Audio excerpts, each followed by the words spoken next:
Now, the Vice President reiterated her stand, and it is very clear that she's no longer participating. She's not answering these questions. She did not submit to, she did not take an oath. And no one can compel anybody to take an oath. So let the trolls, I noticed that that's what the trolls are trying to do. They're trying to make it look like na hindi siya nag-oath and therefore that's something wrong. No, of course not. No person can be compelled to take an oath. Okay? No, you cannot even be cited in contempt for refusal to take an oath. So, sige, do what you will. And look, Congress ang tumiklop. She didn't take an oath. Did they compel her? Did they scream at her? Did they cite her in contempt? No. So if these trolls try to make it look like she did something wrong to Congress, that she was rude to Congress, of course not. Congress could have cited her in contempt if she was rude. She was not. They could have compelled her under pain of contempt. They did not. She is not in contempt. So how can anybody criticize her for that? Her message is clear.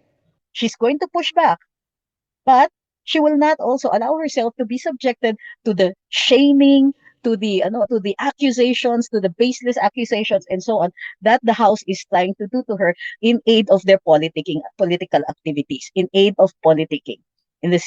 Because of the simple fact that the Vice President is the most popular official in the country right now. They need to take her down a notch. They need to besmirch her. They need to sully her name. They need to impeach her. They need to take her out. She is the biggest problem of this administration right now. And they must keep doing this. They must keep throwing mud on her, or else they're going to lose, and they're going to lose badly. The problem with Congress is that they haven't seen the results of their actions. Because of their actions, the Vice President is not only rising to the challenge, but is showing herself to be the leader that we are waiting for. The leader not of the opposition, but the leader of the people who are sick and tired of these politicians, these rabid politicians, interested only in politicking, uninterested in the public interest, uninterested in our health, in our welfare, in food prices, water prices, electricity, transportation, the lack of jobs, the lack of healthcare, the squalor in which some of our people live. They don't even care whether or not people die in the floods. All they care about is trying to cover up their own wrongdoings, their own shortcomings, as well as that of the presidents. Ang hirap na niyang ipagtanggol.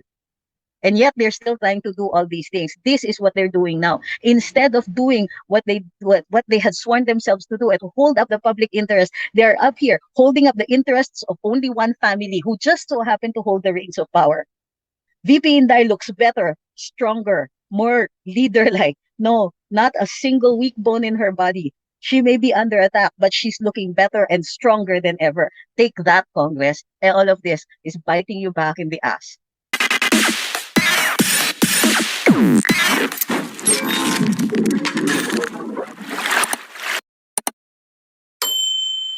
Hindi ko sure kung tapos na yung sa House of Representatives, pero kinoconsolidate ko yung similarities ng mga comments nila. And most of the comments are the interpellation conducted by the congressman on the hearing of the expenditures of the Office of the Vice President. Ay halos pareho lang dun sa mga katanungan doon sa budget hearing. So, magandang hapon po sa inyong lahat. Let's take apart yung mga pangyayari ngayon at saka tinignan din po namin ang original na commentary, primarily yung criticism kay VP Inday Sara. So let's get started. Number one, the Committee on Good Governance says that they were having the hearing in particular to determine malfeasance, misfeasance, and nonfeasance. Malfeasance, misfeasance, and nonfeasance are actually crimes and they are contained in the revised penal code, meaning the determination of whether malfeasance, misfeasance, and nonfeasance is present and who are liable for that is a criminal proceeding and best handled, only handled by the criminal courts. So, and there are well-established parameters as well as procedures for determining these things because it's called a trial.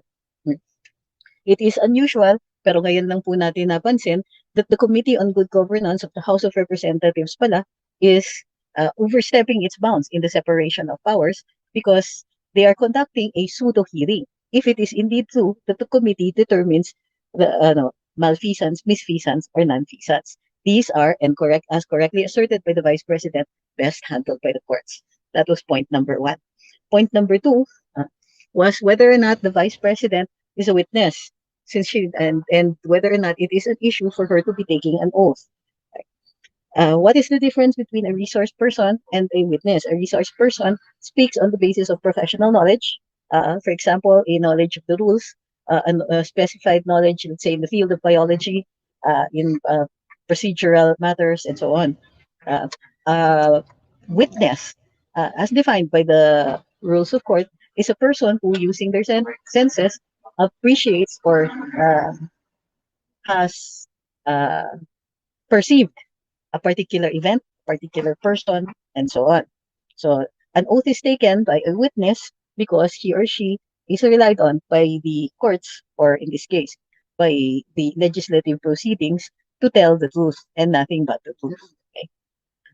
So a resource person, however, can attest in a judicial proceeding as an expert witness, but an expert witness will still take an oath. However, in the legislative proceeding, no such oath apparently is required as asserted by the Vice President. Okay, so let's proceed to the to a reduction of the commentary of the other congressmen. Primarily, their assertion was that as Congress, they have the power over the purse. This was contested, of course, by Congressman Marcoleta, who said nobody is contesting the power of Congress over the purse.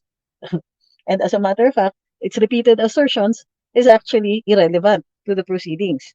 Okay. Second, um, it is the power of the legislature to conduct an inquiry.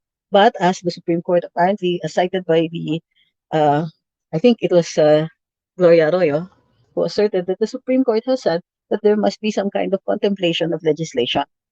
Now, on this point, I think it is also uh, imperative to point out that the legislation in question, as some of the congressmen have asserted, is the General Appropriations Act. However, even assuming that it is true that the what was under consideration is the General Appropriations Act, the questions were not germane. The questions were not about whether or not the Vice President should get her budget, but whether or not she had spent the confidential funds in accordance with the rules. So medyo malayo.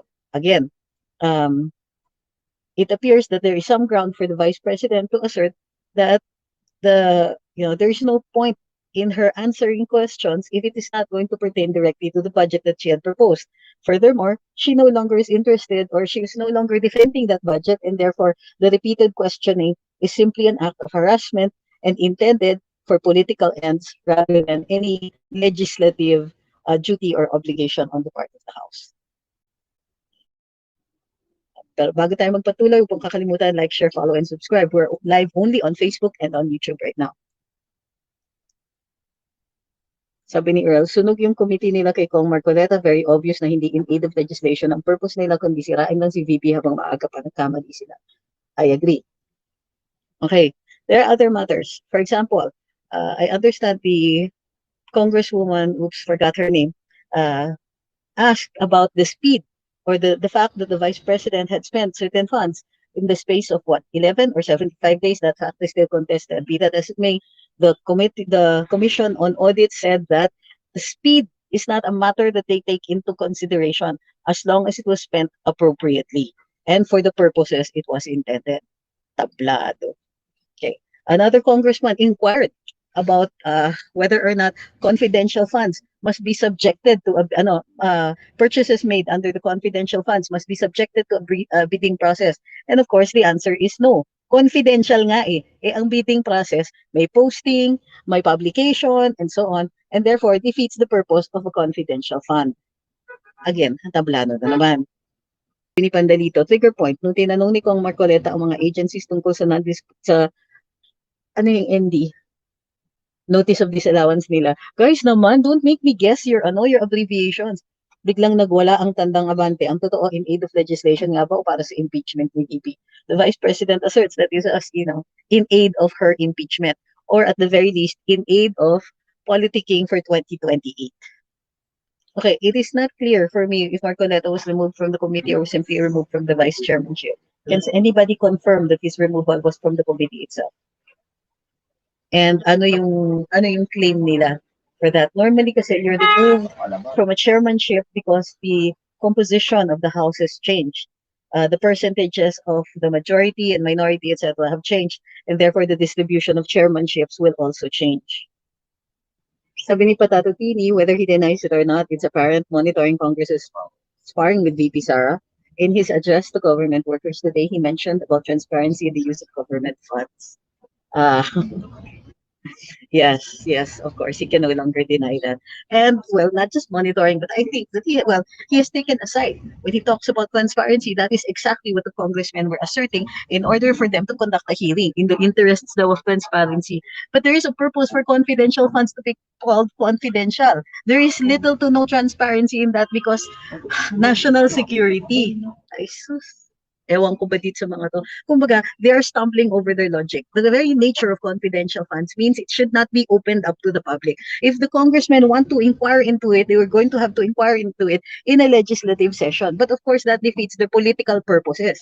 It defeats their campaigning for for 2025 and 2028 and for the charter change and all of that.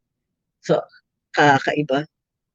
Okay, now let's go into so primarily the questions all centered again around the manner in which the vice president has been spending the money of the OVP. They couldn't inquire into the DepEd because she's no longer secretary and therefore no longer liable to answer for what goes on or what has gone on in the department because she has no longer any access to its records or to its personnel. Next. So, parang paulit-ulit lang talaga. But with the added overblown rhetoric about transparency. So it's very clear that the president is already signaling that he has taken the side of Congress in this, and that means that the president has taken the side against the vice president. Kumbaga, dahan-dahan na natin nakikita that the gloves are off. At least on the part of Malacanang. Of course, they have been off for a long time, pero meron pang pagka-ipokrita noon, tinatago-tago pa nila, and they would still smile and play nice with the vice president. Sabi ni Dulce, abusado ng mga House of Thieves as acting as a court when in fact administrative lang sila in aid of legislation filed by publicity to destroy the people. Not only that, they are not clear about what legislation they intend to make. Okay, may mga konti, di ba, with Representative Paduano talking about why do we give them 6 months to come up with documents, etc. For the COA? Why not 15 days? Why not? Because it's like this, di ba? Usually when an audit happens, usually when you're asked to produce documents, some time has already passed because it takes time for the COA to audit, and therefore the agency still has to search for records. Ngayon, if the records are insufficient, they have to go back to the people where the procurement has made and so on in order for them to secure the records or the additional documents that COA is asking for. There's a reason for the 6 months. Just ko these people, as if na palibhasa, itong mga kongresista, certification lang ang kanilang mga liquidations. So hindi sila sanay. They don't know how long it takes for the executive branch to come up with the documents, sometimes with the additional documents that COA requires them to produce. That's why there is so much time given. That's also born out of experience.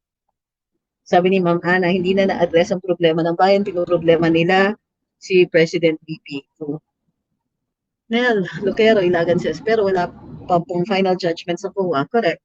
Kasi alam nila na mahabang usapin yan. Kaya nga hanggang Supreme Court, so wala pa talagang comment para dyan.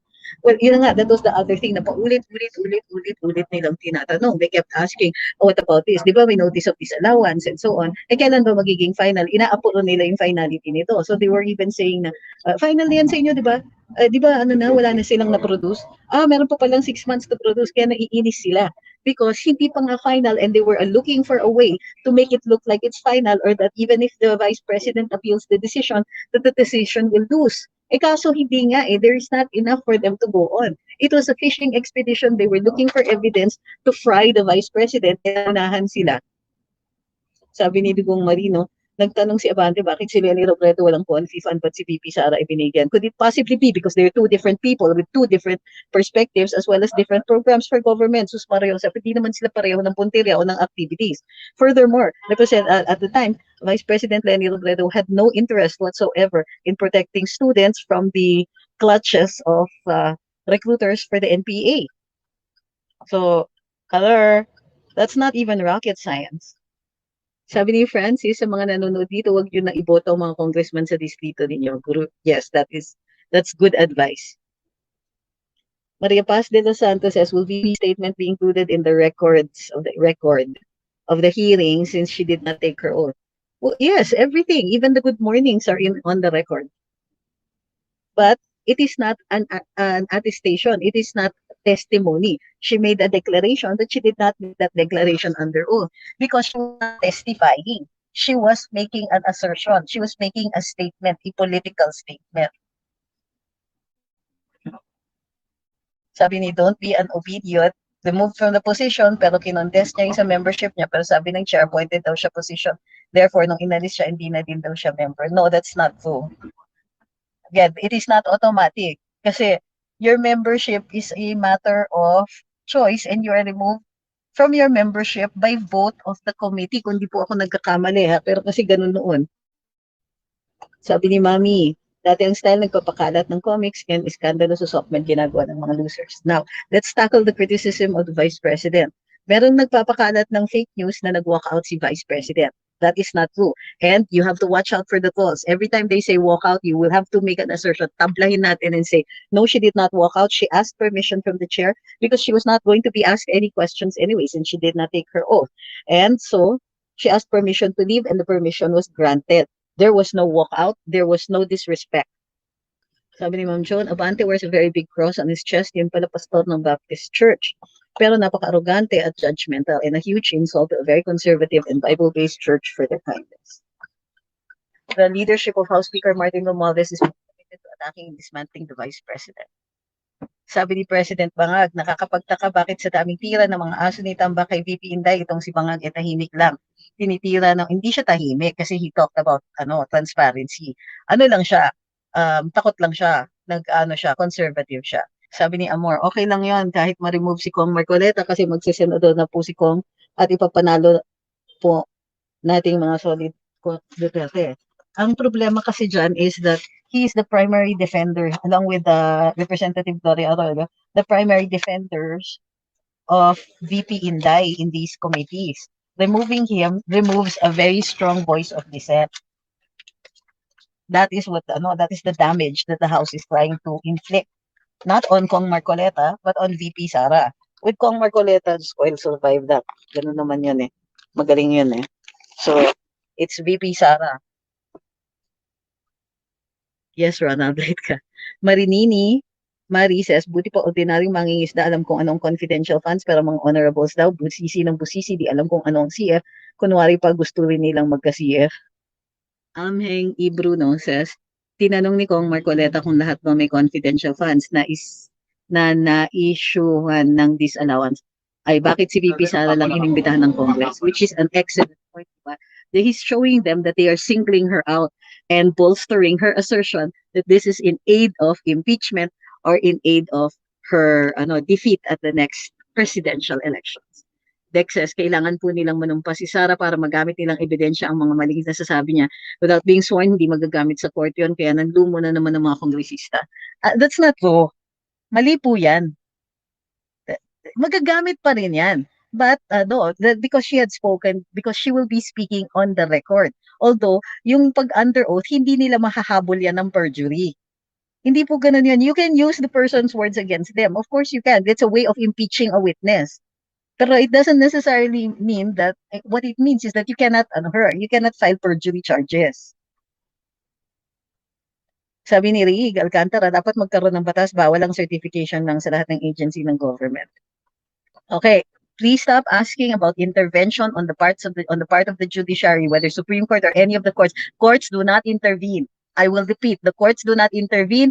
They cannot act on their own. They can only act when a case is filed before them and they will decide on those cases. I repeat, there is no such thing as the court actively intervening if there is no case. Okay? Kailangan may case, kailangan nakahain ang kaso sa kanila. The good news is the Vice President has already filed a case with the Supreme Court and so has Attorney Harry Roque. Freddy Orendina says, hindi sis VP Sara ang problema ng bayan, gutom, droga, etc. I'm glad kasi pareho kami nang iniisip ni VP, di ba? Matagal na nating sinasabi dito, hello, government, pagkain, tubig, kuryente, internet, transportation, kulang ang trabaho, kulang ang healthcare. So, bakit yan ang inaatupag ninyo? Inuulit natin, pagkain, tubig, kuryente, internet, lack of jobs, lack of healthcare, tapos magpapadala kayo, tapos criminality, tapos magpapadala kayo ng 6,000 PNP sa KOJC. Ang dami-daming nawawalang mga bata, inuna ninyo yung KOJC. Ang dami-daming korupsyon, may 500 billion na ayuda na ginastos ang Kongreso, pero ang pinapa-account ninyo yung 125 million ni VP Sara na in-account naman at inaasikaso sa COA dahil merong mga observations. Oh, good point. Ma'am, next time wag all caps. Sabi ni Ma'am ni Queen, pwede kang humingi ng confidential funds, pwede kang payagan o hindi. Eh bakit nila inapprove ngayon? Big deal sa kanila. Totoo yan. Yun yung 2023, di ba? Nakakapagtaka bakit ang government agency need pang i-deliberate ang budget pero yung budget ng mga kongresista walang nagde-deliberate. Totoo yan. Sabi ni Lindell, if your opponent is temperamental, seek to irritate him, pretend to be weak that he may grow arrogant. If he's taking his ease, give him no rest. Jason Bourne says, natatawa ako sa mga buhaya, nilayasan ni Madam VP. Parang mga basang sisiw ang mga buhaya, tahimik sila.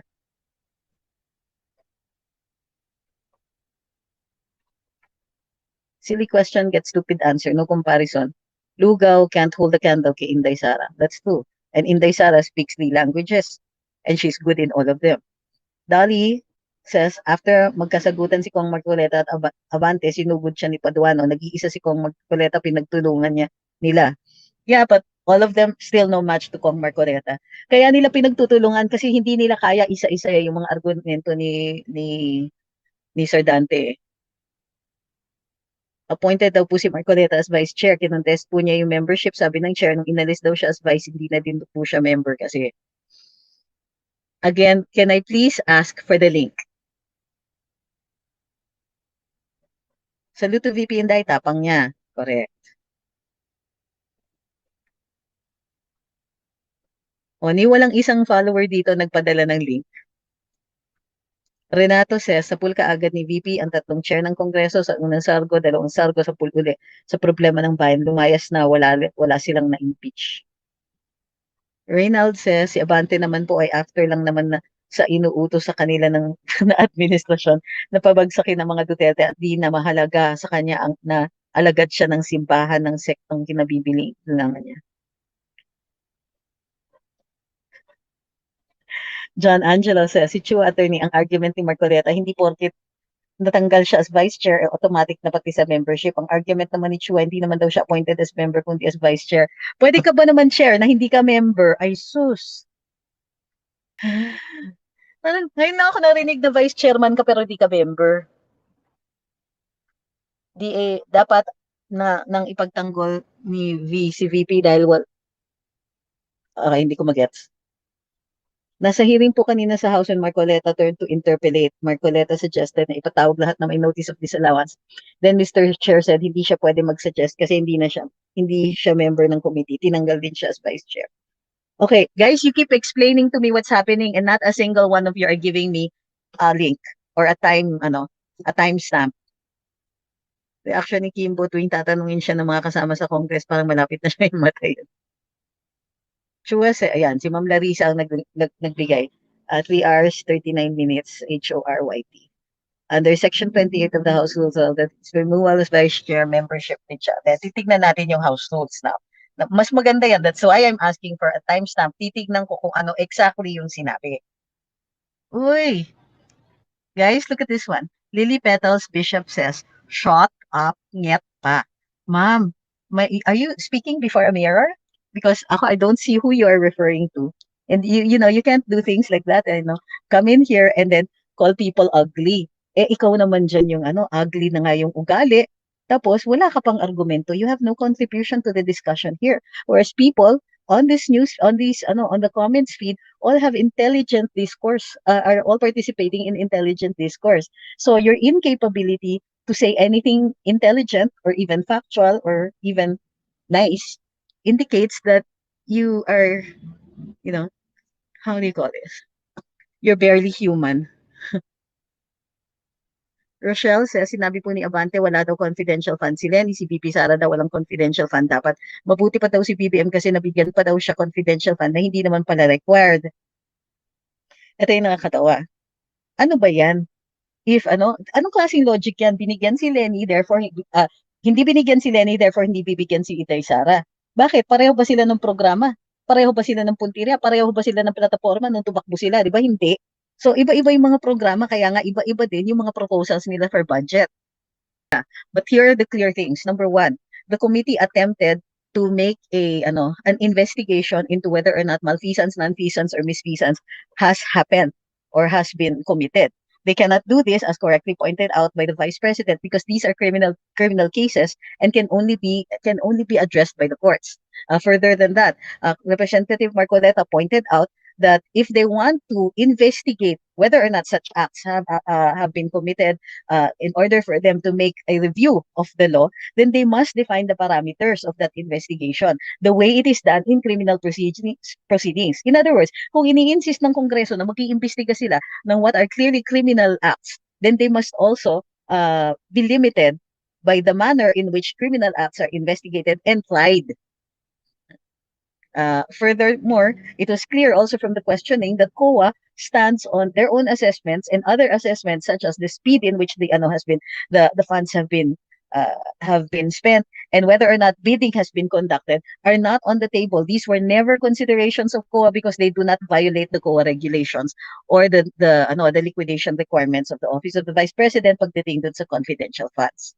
Now, the Vice President reiterated her stand, and it is very clear that she's no longer participating. She's not answering these questions. She did not she did not take an oath. And no one can compel anybody to take an oath. So let the trolls, I noticed that that's what the trolls are trying to do. They're trying to make it look like na hindi siya nag-oath and therefore that's something wrong. No, of course not. No person can be compelled to take an oath. Okay? No, you cannot even be cited in contempt for refusal to take an oath. So, sige, do what you will. And look, Congress ang tumiklop. She didn't take an oath. Did they compel her? Did they scream at her? Did they cite her in contempt? No. So if these trolls try to make it look like she did something wrong to Congress, that she was rude to Congress, of course not. Congress could have cited her in contempt if she was rude. She was not. They could have compelled her under pain of contempt. They did not. She is not in contempt. So how can anybody criticize her for that? Her message is clear. She's going to push back, but she will not also allow herself to be subjected to the shaming, to the accusations, to the baseless accusations, and so on that the House is trying to do to her in aid of their political activities, in aid of politicking. Because of the simple fact that the Vice President is the most popular official in the country right now. They need to take her down a notch. They need to besmirch her. They need to sully her name. They need to impeach her. They need to take her out. She is the biggest problem of this administration right now. And they must keep doing this. They must keep throwing mud on her, or else they're going to lose, and they're going to lose badly. The problem with Congress is that they haven't seen the results of their actions. Because of their actions, the Vice President is not only rising to the challenge, but is showing herself to be the leader that we are waiting for. The leader not of the opposition, but the leader of the people who are sick and tired of these politicians, these rabid politicians, interested only in politicking, uninterested in the public interest, uninterested in our health, in our welfare, in food prices, water prices, electricity, transportation, the lack of jobs, the lack of healthcare, the squalor in which some of our people live. They don't even care whether or not people die in the floods. All they care about is trying to cover up their own wrongdoings, their own shortcomings, as well as that of the presidents. Ang hirap na niyang ipagtanggol. And yet they're still trying to do all these things. This is what they're doing now. Instead of doing what they had sworn themselves to do and to hold up the public interest, they're up here holding up the interests of only one family who just so happen to hold the reins of power. VP Inday looks better, stronger, more leader-like. No, not a single weak bone in her body. She may be under attack, but she's looking better and stronger than ever. Take that, Congress. And all of this is biting you back in the ass. So, we'll go live again later this evening, and we'll see you then. Maraming salamat sa lahat ng nagpadala. Maraming salamat sa inyong pag-participate dito. We'll see you again later this evening.